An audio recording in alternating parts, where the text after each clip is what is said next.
করে দেখেন আমরা কোন যুগে বাস করছি, কোন দেশে বাস করছি।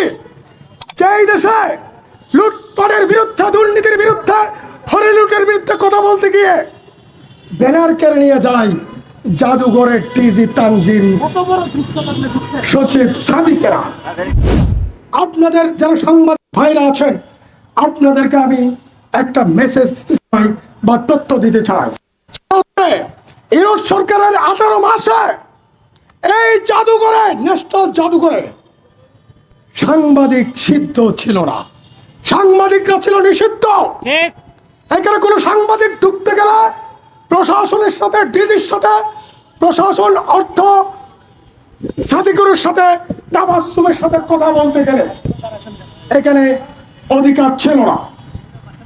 বাংলাদেশের ঐতিহাসিক জায়গা শাহবাগ, বাংলাদেশের ঐতিহাসিক জায়গা ঢাকা বিশ্ববিদ্যালয়, বাংলাদেশের ঐতিহাসিক জায়গা ন্যাশনাল জাদুঘর।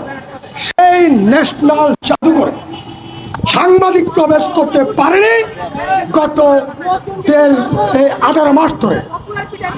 তাহলে কেন ন্যাশনাল জাদুঘরে, কেন ন্যাশনাল জাদুঘরে সাংবাদিক প্রবেশ করতে পারে না? তার অর্থ হচ্ছে এইখানে আমাদের কাছে বেশ কিছু তথ্য আমরা 6-7 মাস ধরে জোগাড় করেছি। এখানে চরম লুটপাট করেছে ন্যাশনাল জাদুঘরের তথাকথিত সমন্বয়ক ডিজি ফেইলুয়ার স্টুডেন্ট তানজিম এবং সাদিকুরের নেতৃত্বে। এখন কথা হচ্ছে আজকে কেন আমরা এখানে সমবেত হয়েছি? আজকে জাদুঘরের কর্তৃপক্ষের লুটপাট, সংস্কৃতি উপদেষ্টা ফারুকের গ্রেপ্তার, ডিজিকে গ্রেপ্তার, হরিলুটের দায়ে, দুর্নীতি লুটপাটের দায়ে তাদেরকে গ্রেপ্তার, বিদেশ থেকে নিষেধাজ্ঞা দেওয়ার জন্য আজকে আমরা এখানে নিয়মিত একটা প্রোগ্রাম দিয়েছিলাম। সেই প্রোগ্রামের শুরু না হওয়ার আগেই ব্যানার নিয়ে জুলাই আন্দোলনের এক নেতা দাঁড়িয়েছিল এই জাদুঘরের গেটে। সেই গেট থেকে সেই জাদুঘর কর্তৃপক্ষ তানজিম সাদিকের নেতৃত্বে, নির্দেশে সেই ব্যানার কেড়ে নিয়ে গেছে। চিন্তা করে দেখেন আমরা কোন যুগে বাস করছি, কোন দেশে বাস করছি। যেই দেশে লুটপাটের বিরুদ্ধে, দুর্নীতির বিরুদ্ধে, হরিলুটের বিরুদ্ধে কথা বলতে গিয়ে ব্যানার কেড়ে নিয়ে যায় জাদুঘরের টিজি তানজিম সচিব সাদিকেরা। এখন কথা হলো এদের দুঃসাহসের কমতি নাই। আমরা সেই লড়াকু। আমি ব্যক্তিগতভাবে ঢাকা বিশ্ববিদ্যালয়ে দীর্ঘ আন্দোলন সংগ্রামের একজন সাক্ষী। বিভিন্ন সময়ে নেতৃত্ব দেওয়ার সুযোগ হয়েছে।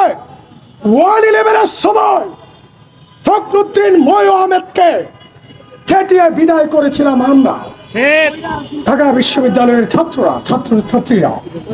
আমরা টানা 18 বছর লড়াই করে স্বৈরাচারী করে শেখ হাসিনাকে বাংলাদেশ থেকে তাড়িয়েছি আমরা তারা।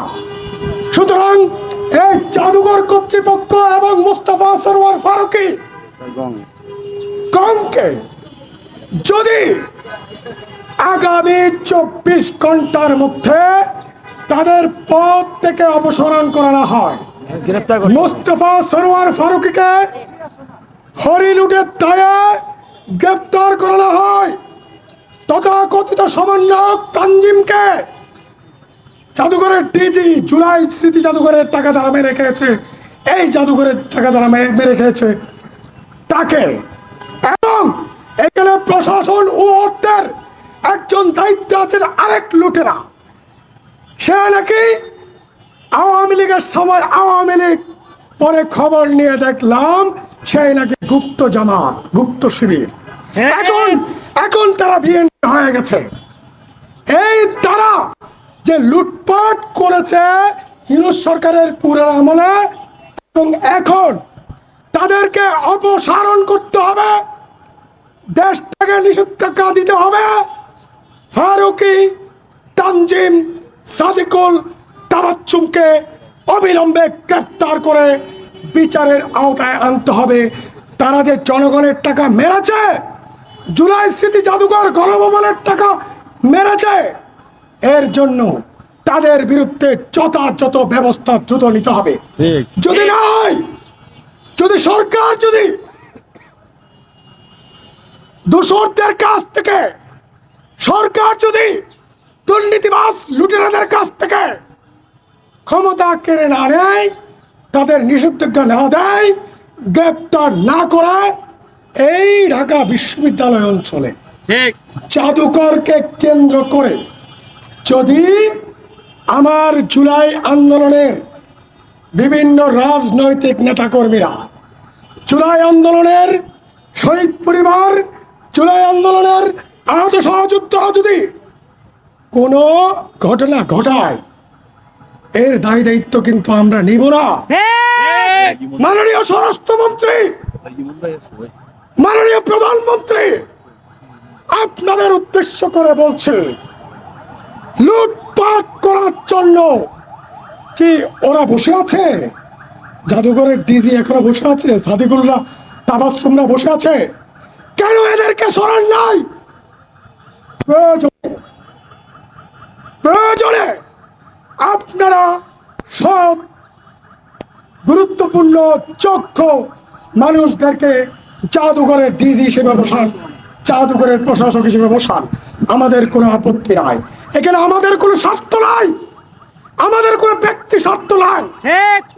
আর এই আবু তাহের হাবিলদার ঢাকার রাজপথে 27 বছর ধরে লড়াই করে রাজনীতি করে কোনো টাকা কামানোর ইতিহাস নাই।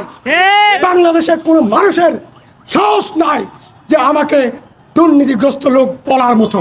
আমার যারা সহযোদ্ধা এখানে দাঁড়িয়ে আছে, জুলাই আন্দোলনের 5ই আগস্টে যে ছাত্রনেতার নাম প্রেসিডেন্সিয়াল অডিয়েন্সের নাম ঘোষণা হয়েছিল আব্দুল্লাহ আল হুসাইন। আব্দুল্লাহ আল হুসাইন এখানে উপস্থিত। রেমিটেন্স শাটডাউনের ঘোষক, জুলাই আগস্ট আন্দোলনের যে বিদেশ থেকে রেমিটেন্স শাটডাউনের যে ঘোষণা দিয়েছিল, আমার বন্ধু ইঞ্জিনিয়ার সালাউদ্দিন এখানে উপস্থিত। রেমিটেন্স শাটডাউন ঘোষণা দেওয়ার জন্য যাকে দুবাই সরকার গ্রেপ্তার করে কোথায় নিয়ে গেছিল? আয়নাঘরে। ওখানেও লুকান্তর আছে, সেখানে নিয়ে গেছিল। অনেকদিন পরে দুবাই জেল থেকে ছাড়াবে বাংলাদেশে এসেছে। নাহিদকে ধরেছে, আসিফকে ধরেছে, আসিফ নজরুলকে ধরেছে। এই প্রবাসী যোদ্ধাদের, রেমিটেন্স যোদ্ধাদের কপাল পোড়া। তারা যে নিজের জীবনের সবচেয়ে গুরুত্বপূর্ণ চাকরি হারিয়েছে, 2-3 লাখ টাকা দামের চাকরি হারিয়েছে, বউ বাচ্চা নিয়ে পথে পথে ঘুরছে। তাদের সুরাহা হিরোজ, তাদের সুরাহা ফারুকিরা, নাহিদ, আসিফ আক্তারেরা, আসিফ নজরুলেরা সুরাহা করে নাই।